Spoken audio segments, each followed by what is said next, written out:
I'd like to introduce you to Aljos Farjon, who is a botanist associated with the Royal Botanic Gardens, Kew. His research into ancient oaks has led to a publication of a book on ancient oaks in the English landscape, where he explains in great detail why England has more big ancient oaks than the rest of Europe combined. Perhaps the most remarkable location for these ancient trees is High Park, a private part of Blenheim Park near Woodstock. Aljos recommended the ancient oaks here for the ancient tree inventory and has subsequently obtained permission from Blenheim Palace to organise and execute a biodiversity survey of this ancient site. The results of this survey have been carried out by many specialists, and he's going to tell us about that here today. So thank you, Aljos. Have you got your... I need this microphone, I think. Can you know?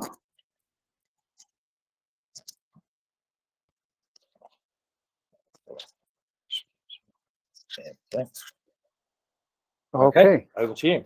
Thank you. So today I am going to talk about the High Park Biodiversity Survey, and I can now report in summary the results and the conclusions. The next thing I'm also introducing is the work that we are now doing in writing a book about it. So this is a map of High Park, outlined in red. It is a site in Blenheim Park of about 130 hectares, and it is on the highest. It's called High Park because it's on the highest part of a plateau. If you stand at the Blenheim Palace or at the bridge near it, you look across the lake, you see on the horizon a hill. It looks very wooded, and it is wooded, and that's High Park. Now, High Park is currently managed as a nature reserve. It is one of the oldest SSIs in the country, dating from 1953, but it is also managed by Blenheim to be part of a pheasant shoot. They are raising pheasants there. This site is, in my calculations, the most important sites for ancient oaks in the country, beating Windsor Great Park, Staverton Park, and others. I, of course, calculate this by, first of all, designating a minimum size for these trees, because otherwise there wouldn't be an end to it. So when I take a minimum size of 5 meters circumference, which statistically at least makes these trees older than 400 years, or 350 to 400 years, then this site has the largest number anywhere. And so it occurred to me, knowing other records, there is a book about Mockers Park in Herefordshire that was my example almost. Knowing from other sites with many ancient oaks, the biodiversity must be substantial. I approached Blenheim Palace again. They had already given me permission to survey the ancient oaks for the ancient tree inventory. I approached them again and discussed with him if I could organize the volunteer specialists. Would they allow me to organize a biodiversity survey? And the answer was yes, under the restrictions that they imposed. So since 2014, I have been working on the ancient oaks, all on my own, sometimes with the help of Ben Pollard, who is in the room here, but mostly on my own. And it took several years to establish that it had 275 oaks with these girths. Now, these trees are not static. They are not maintaining. Since that time, I have seen several falling over, and there may even have been others that have gone just a little bit bigger and over the threshold of 5 meters, but that is roughly the number. There are a lot, as you can see here. 55 are standing or fallen dead. There is a very good policy in High Park, which of course has been discussed and instigated by Natural England, and that is no fallen or dead oak wood is ever removed. It falls where it lies and it stays there.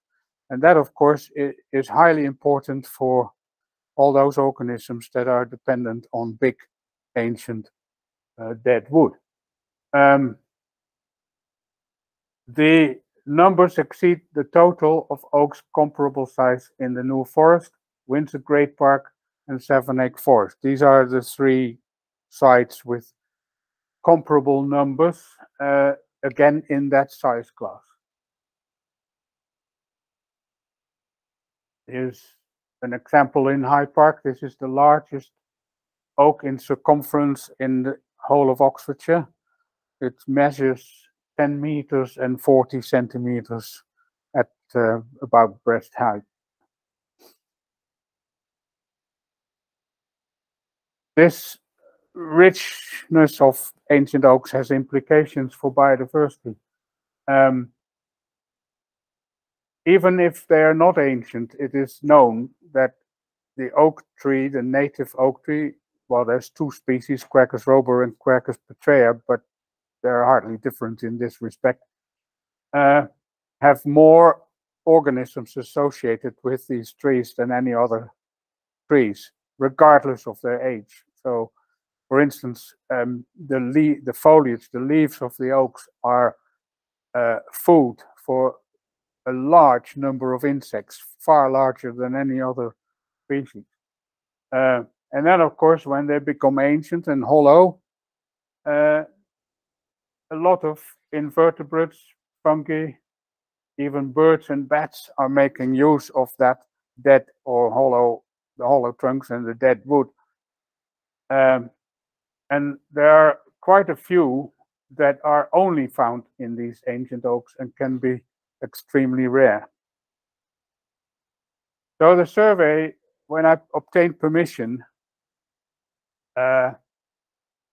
initially for 4 years, but because of the COVID travel restrictions that we came under at some point, I negotiated an extra year, and so we made it 5 years. And it was actually quite easy to organize a team of specialists. I'm very certain, well, actually, a number of you in the audience here are actually participants in this survey. And it was, I am a botanist at Kew. I know only things about plants and trees. But I went on the internet, and it took me 3-4 weeks. And I had a list of people who were highly interested in participating, possibly for one reason, if none other, that I had been able, with my relationship with Blenheim Palace, to organize access, because the site is absolutely private and off bounds. There's a public path through it, but that's it. And so I had been able to organize access, and I know from email correspondence that some of them said to me, gosh, I've been waiting for 25 years to get to that place, and now we can do it. So we started in February 2017, and it ran until December 2022. A brief word about the pheasants. You may probably know that in these estates, they release young pheasants into the countryside, into parts of their estate, sort of beginning of August. And then these birds, they're usually in pens from which they slowly emerge and spread through the woods. And And from that time on, the gamekeepers don't want any onlookers. And so we were usually restricted to the public footpaths, and I negotiated 5 meters on either side that we could step off the path, but that was it. And it was only in 2021, when the COVID was at its height, that no pheasants were released. Or maybe it was, no, COVID was at its height the year before, but in 2021, it appeared no pheasants had been released, and I was given full access to the site year round. So in that year, we could do late summer surveys, but in most other years, we were quite restricted on that. We had about 60 specialists. Some of them came in later, some of them left. That's always the case. But about 60 people have been involved in the field work.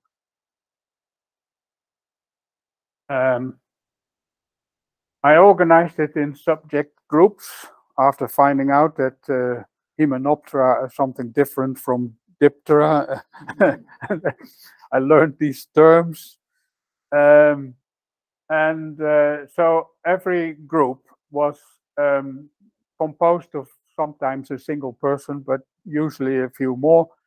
And when access was needed, they had to tell me, we'd like to go next Wednesday. Can you approach Blenheim Estate for permission? And so I have sent hundreds and hundreds of emails back and forth with Blenheim. Yes, these people want to come, and because then they had on their phone, they had to give a text that they entered and another text when they left, so that they would never be shot by the gamekeepers for being on site unauthorized. So in the end, there were about 27 subject groups, and I discussed, and then we appointed one person who would compile all the records on an Excel sheet. And with TVERK, I had a data exchange agreement signed, and also discussed how they wanted it to be done, what the principal entries in the list would be, and so on. So here are the results. 275 ancient oaks more than 5 meters and more in girth.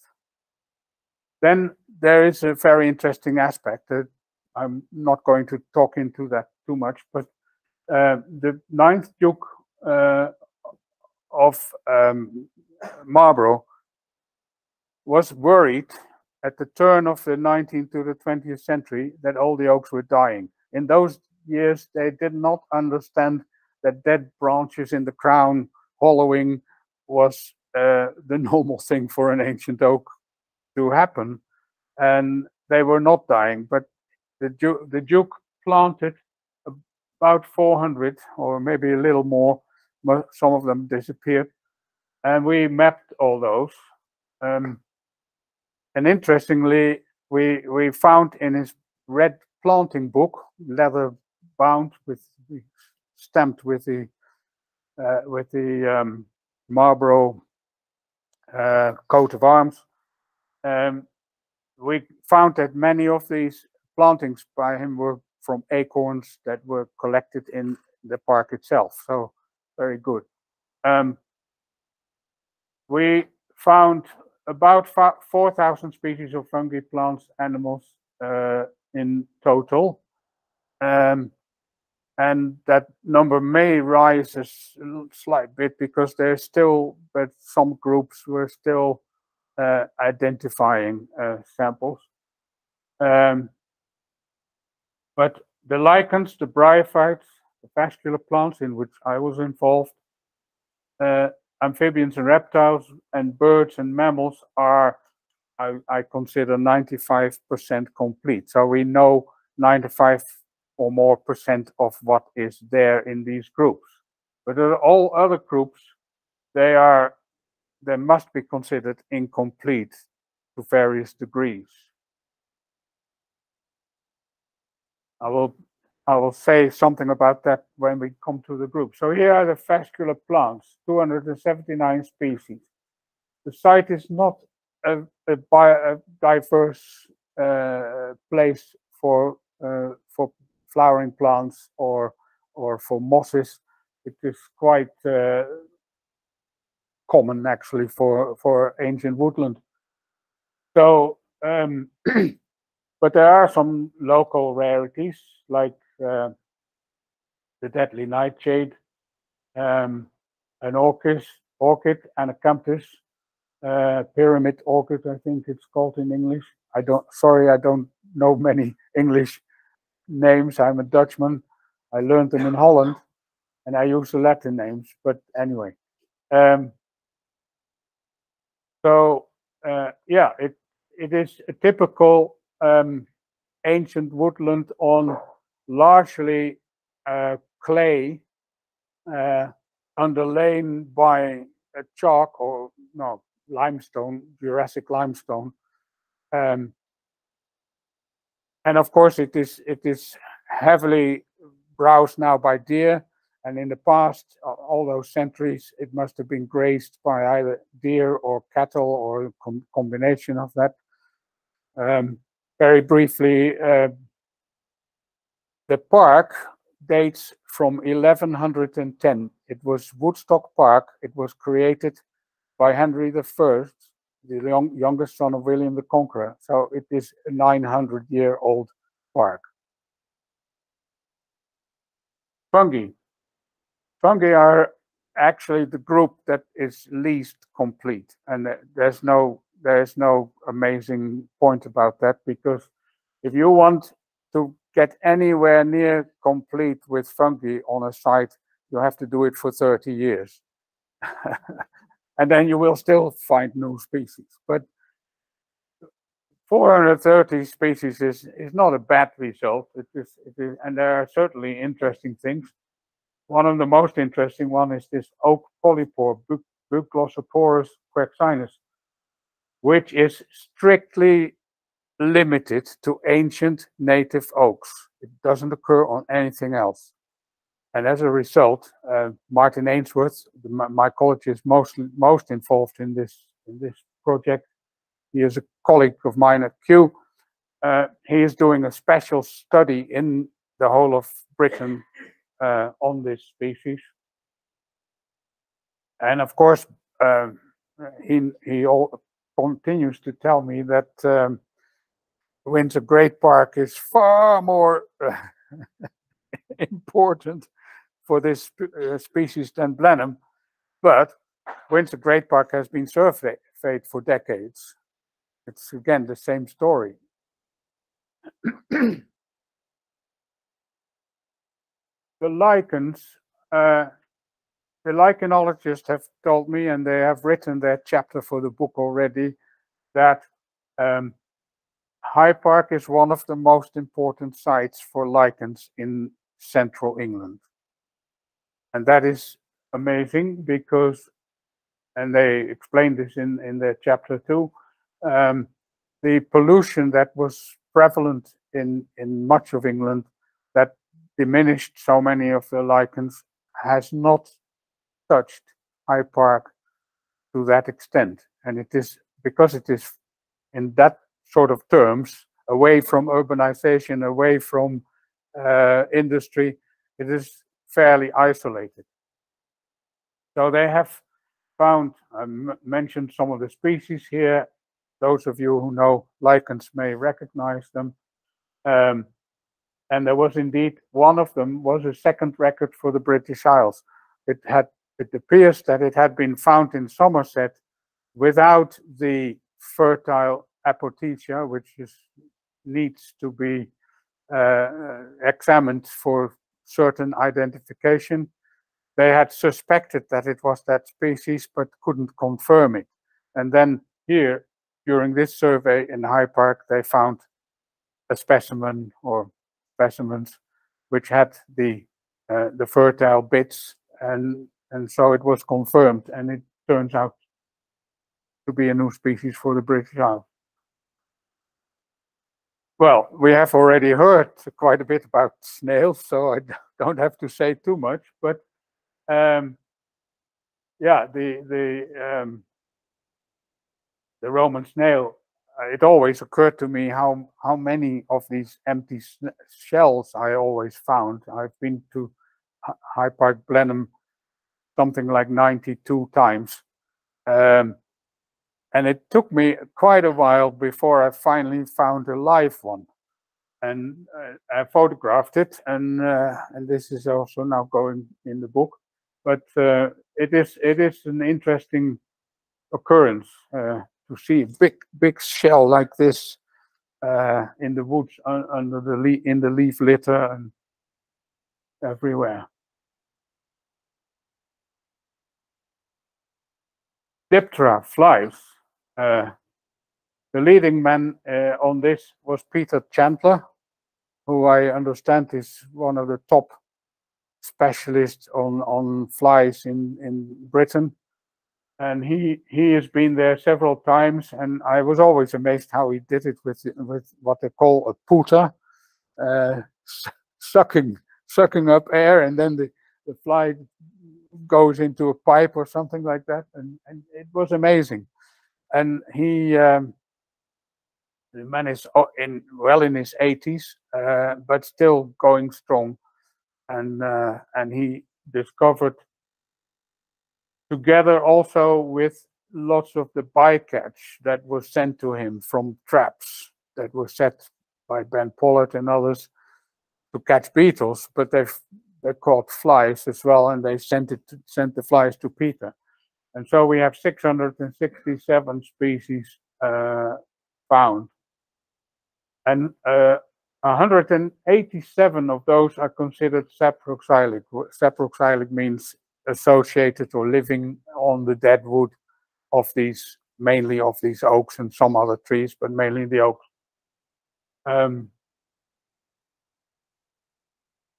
Or they live, as you can see here, they live with the fungi, the bracket fungi particularly, that are on that dead wood of the trees.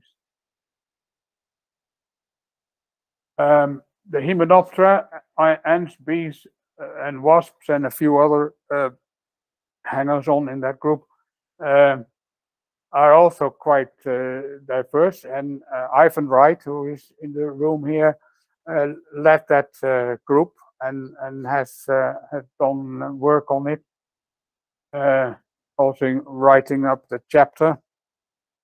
And so 230 species found, and some of the highlights are mentioned there. The butterflies. I know a tiny little bit more about butterflies. So I joined the butterfly people several times, and they say that it's a good site for butterflies, but not exceptional. And the reason, of course, the main reason is that the flora is not very diverse. The flora is dominated by some very common woodland species, and then many of the other species which would have to provide the nectar and the food plants can be quite rare. And as a result, we have a limited number of species. But we did find the purple emperor. I was present when it was first spotted. High up in the crown, I only saw a butterfly there. They used binoculars, and they established that it was a male flying back and forth between the oak crowns and the willows in which they breed.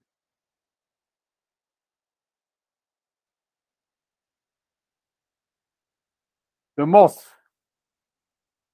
The moths are quite diverse, but Martin Corley, who led this group, told me that 678 species is by far not as many as there likely are. And again, it's a matter of, continued trapping, They did a lot of trapping at night with light traps, and in one of these occasions, I was there. So I tried to join the groups at least once or twice. That even though I knew nothing, and they found this fantastic Clifton nonpareil. It's a big moth like this, and it was coming to a what they called a vine rope. So they suspended a woolen thread saturated with honey and wine, and there it was.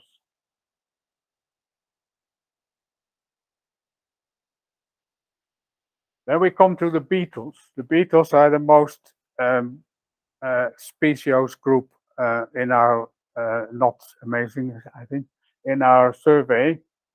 So nearly 1,000 species, but we also realize here that there must be more. If you see the records of Windsor Great Park with over 2,000 species of beetle, and Windsor Great Park is bigger than this, but it has not more ancient oaks. It is very, and in many respects, this is a comparable habitat. So again, that shows that longer surveys will produce higher numbers. Nevertheless, we have found very interesting species, and 136 of these are saproxylic. Maybe that figure Ben is working on it. And yeah, it must be quite a lot higher now, because there was, among the beetles in particular, there's a lot of work had to be done identifying them. Several specialists from the Natural History Museum in Oxford were helping, Darren Mann and John Cooter, and so some of my figures here may be out of date in that respect. But I was proud to photograph this one. Yeah, very beautiful thing. Then the amphibians and reptiles. Initially, we had the Oxford Amphibian and Reptile Group involved, but the ladies who did that had so much other commitments on their plate that I know them. There are only a handful of reptiles and amphibians, and they are not different from those in the Netherlands. So I offered to, if they taught me in the field how to do it, I offered to do the field work for the remainder of the time, about 3 to 4 years.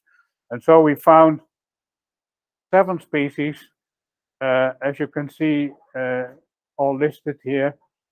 Most common under the mats, under the refuges that I lifted, was this slowworm.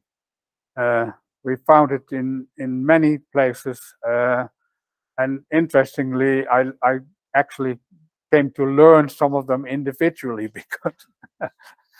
because you came a week later and you lifted that mat again, and bloody hell, I've seen you before. They looked very similar. But the one thing I had my hopes on, and was of course in vain, and that was the adder.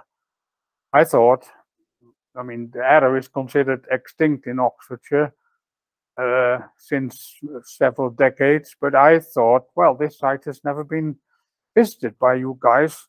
Well, how can you be so certain that it isn't there? So, but we haven't found it, and it appears to be unlikely. The birds. Anthony Cheek turned out to be the leading birder on the sites, but we had a few other people involved as well. And yeah, the most breeding birds are common woodland species. And of course, because of the persecution having diminished, and even the gamekeepers of Blenheim are not persecuting them. They whatever you want to say about gamekeepers at Blenheim, they operate within the law, and you can imagine why. If it ever became known that this World Heritage Site had a gamekeeper that operated outside the law, that would be very bad publicity. So they strictly don't persecute raptors, and so they are becoming quite common. Kites breed there, and others.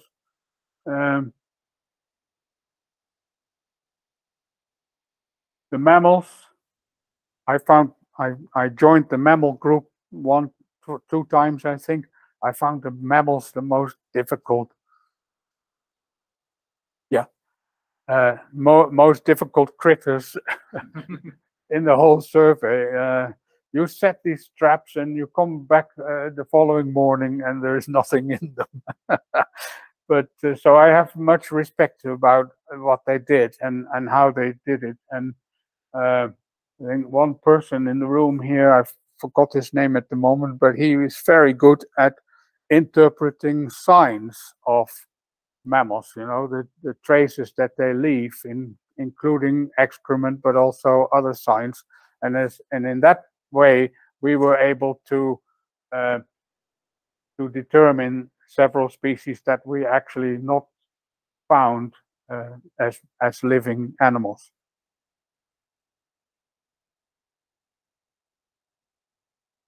So at a meeting on 20 April in Blenheim Palace, they were very kind and gave us the Marlborough Room for a day to have this meeting.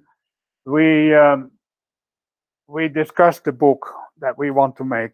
We determined more or less who the authors of the chapters were to be, and who would take the lead in that writing. So we have a provisional title calling it Biodiversity of High Park, but that is only provisional. And this month, beginning of this month, 15 chapters had been completed. So there's only 4 to go, but those may be the most difficult one. I am the editor, and I am chasing up people, but I have to be careful, you know, can't be too, I mean, what is best, a carrot or a stick? And if I use the stick too much, they may just say, well, forget it. I've got other things on my plate. So but it will be there. And the chapters that have been finished look very good. Excellent photographs, charts, tables. And discussions with potential publishers have now started. I have met 2 of them. OUP declined, even though they have done White and Woods a few years ago, but they said it was too local. What can one do? So there we are. Is there time for a question or two? Thank you very much. Okay.